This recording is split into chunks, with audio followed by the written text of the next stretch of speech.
Everyone, it's Professor Nin again. Let's jump into the second part of our chapter on sex, gender, and sexual orientation. Here we're focused on gender. We'll first look at gender and socialization, and then we'll apply the three main theoretical perspectives on gender. So these three perspectives are functionalism, conflict theory, and SI, or symbolic interactionism. Alright, so gender and socialization. So the dominant sociological perspective is that social factors explain why we do what we do. People in every society determine what the physical differences separate men and women mean to them. So children learn these contrasting explanations of life through a process such as known as socialization, and then take on the positions. So after they learn about gender through socialization, they would then take positions that assigned to them on that the society assigns to them on the basis of their sex. So they learn, not only children go through the process of socialization, but so do adults. So this happens throughout our whole life course, and we learn it from various institutions and places, including family, schools, and mass media. So a part of gender and socialization is that a related concept is gender stereotypes. Traditional models of gender expect males to have large muscles, endurance and stamina, victory in competitive events, and achievement despite huge obstacles. They require masculinity defined as not feminine. Females, on the other hand, are expected to show emotion, express greater compassion, and feel and show fears and weaknesses. So there are new models of gender include softer masculinity among males and stronger dominance among females. Gender stereotypes are the basis of sexism, which are prejudiced beliefs that value one sex over another. Here I include for you a video, a short video on how girls and women are influenced by media and society in general, and that shape how they act or should act a certain way to represent their femininity and be accepted in society. And then Dream World 3 is the other side, looking at in particular the experience of boys and men, and of course their relationship with girls and women, and in particular looking at how music video shape the relationship between girls and boys and men and women. A very, very powerful video. I highly recommend this video. Okay, so part of in discussing gender and socialization, it's also important to talk about social stratification and inequality. Gender stratification refers to men's and women's unequal access to power, prestige, and property. Gender is especially significant because it is a master status cutting across all aspects of social life. No matter what we attain in our lifetime, we carry the label male and female with us. This label guides our behavior and serves as the basis of power and privilege. So to give you a brief historical overview of gender inequality in the U.S. So before 1809, women could not execute at will. Before 1840, women were not allowed to own or control property. Before 1920, they were not allowed to vote. And before 1963, employers could legally pay a woman less than a man for the same amount of work, same amount and same type of work. So society, its culture and institution both justify and maintain its customary forms of gender inequality, and these, as you can see through this brief history of experience of women in the U.S., these inequalities were upheld, maintained, and perpetuated by institutions such as the government, the legal system, and of course the media. So here's a short video for you to show you things that women weren't allowed to do about 50 years ago. Here gives you, it's another video looking at gender discrimination in our society. And this is, in my opinion, this video is a very good video. It's this woman who did a social experiment. She walks in New York City, and she would record the kinds of things in which people would say to her, in particular men would say to her. It's a very, very good video. Highly recommended. Okay, so in thinking of gender equality, I like to clarify two related terms, but they're related, but they're not the same. One is double standards. Double standards refers to two different expectations for two different persons. So let's say, for example, I have a son and a daughter. I expect my daughter to be home by 6 p.m. And my son, he can be, having fun, going out until midnight. So that's a double standard, because here I have two different expectations for two different people, my son and my daughter. Double bind, on the other hand, is two different expectations for one person. So I'm expecting one person to meet two different expectations. So, for example, I expect a woman to be a supermom as well as a number one employee. Well, it's very hard to meet both because, being a supermom takes time away from being, from work, right? Or another double bind is to expect a woman to be assertive, in contemporary society, to be sexually free and embrace her body. So on the other hand, right, she's also expected, to be, she would be called a slut if she sleeps around too much.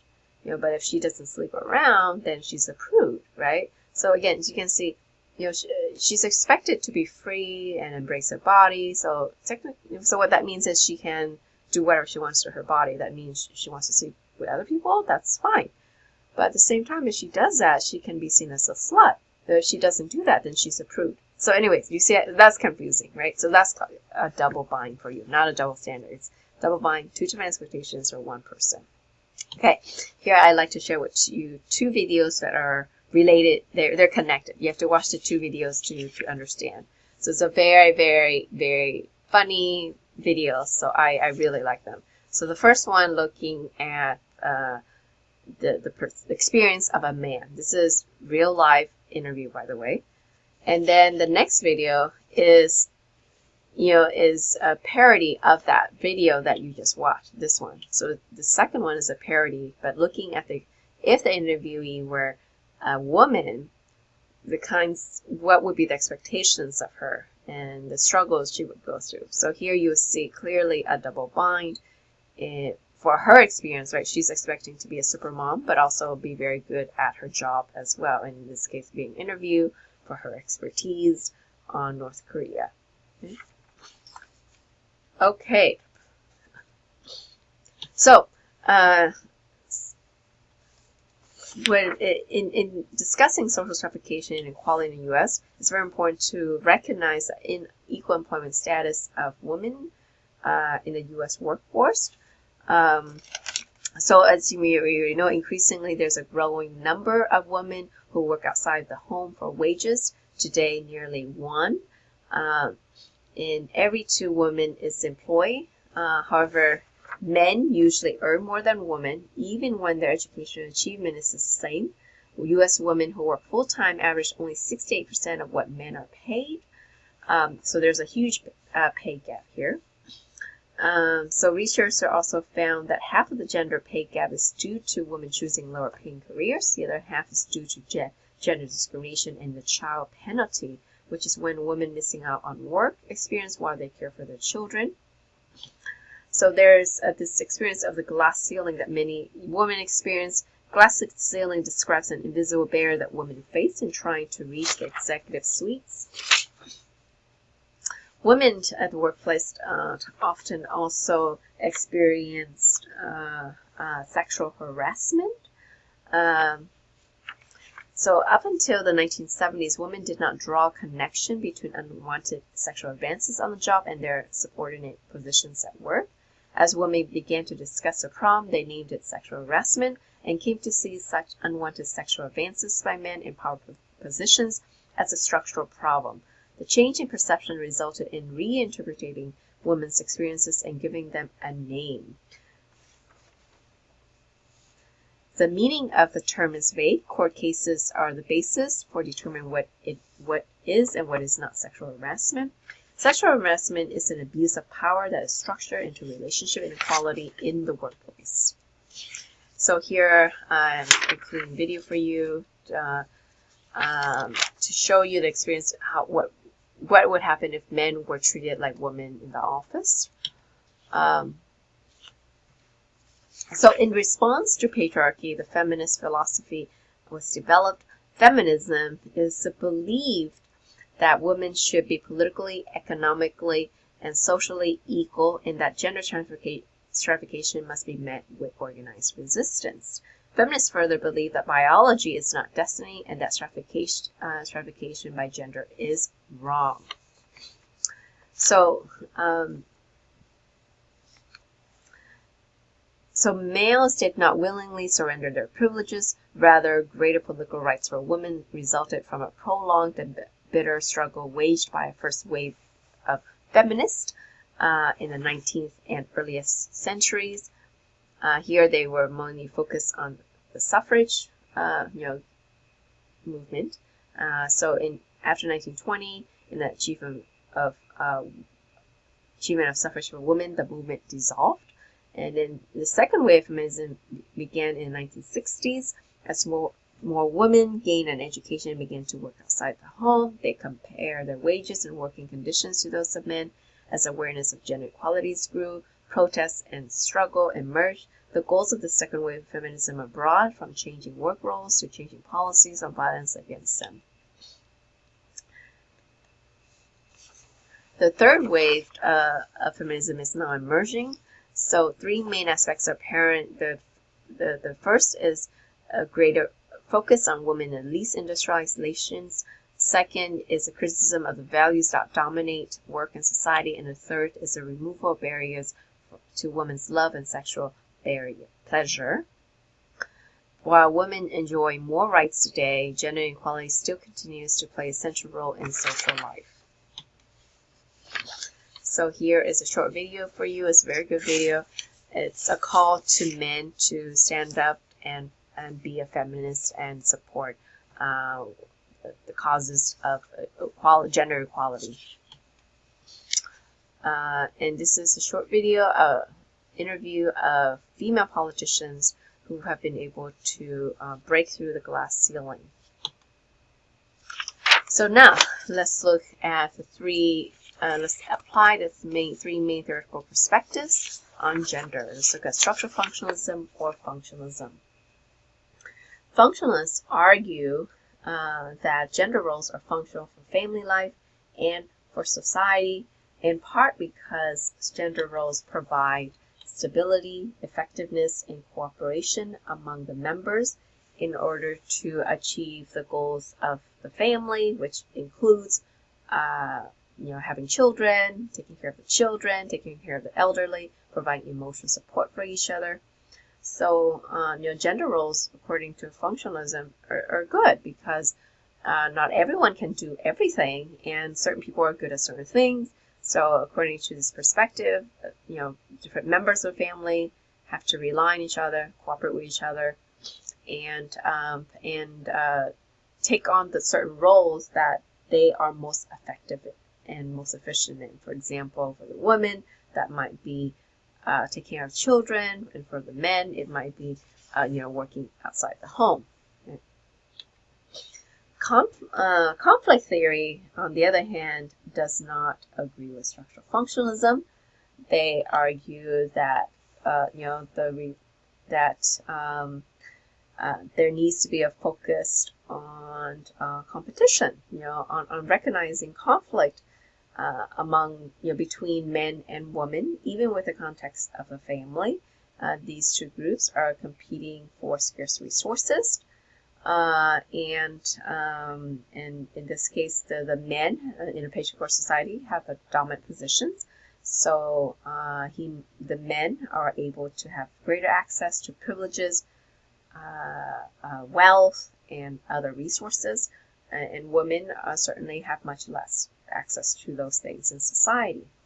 So feminist theory is a type of conflict theory that examines how inequalities are perpetuated in gender-related issues. So radical feminism in particular considers the role of the family in perpetuating male dominance. In patriarchal societies, men's contributions are seen as more valuable than those of women. Patriarchal perspectives and arrangements are widespread and taken for granted. As a result, women's viewpoints tend to be silenced or marginalized to the point of being discredited or considered invalid.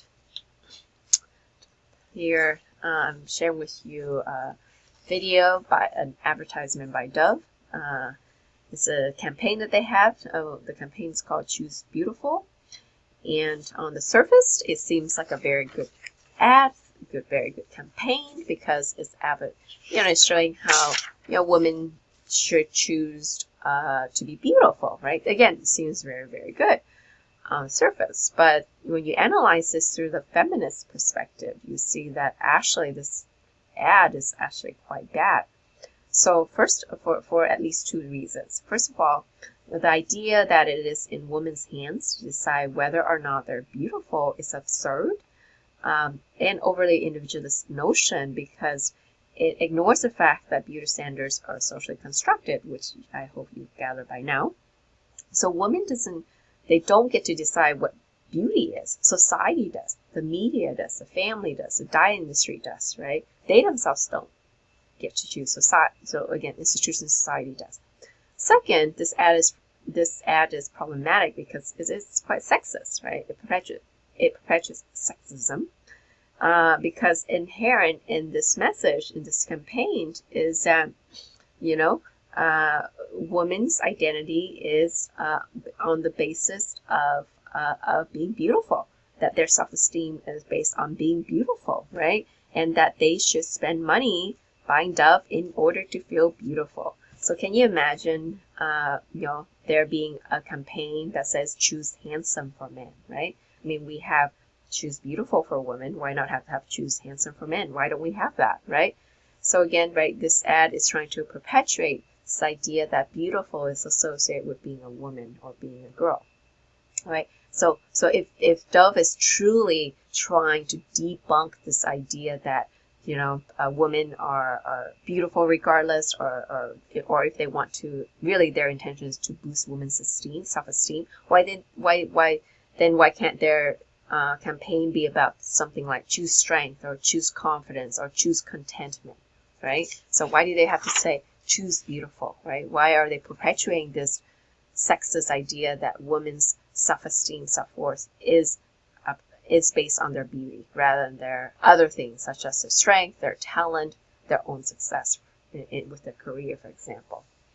Okay, so the other perspective, SI or symbolic interactionism, and they aim to understand human behavior by analyzing the critical role of humans in human interactions, because the meanings attached to symbols are socially created and not natural and fluid, not static. We act and react to symbols based on the currently assigned meaning. So, for example, the word gay once meant cheerful, and you see in a lot of ads with women, right, saying that you're embracing this word gay, right? But by the 1960s, it carried the primary meaning of homosexual. So in transition, it was even known to mean careless or bright and showing. Furthermore, the word gay, as it refers to homosexual, carried a somewhat negative and unfavorable meaning 50 years ago, but it has since gained more neutral and even positive connotations now. So through the SI perspective,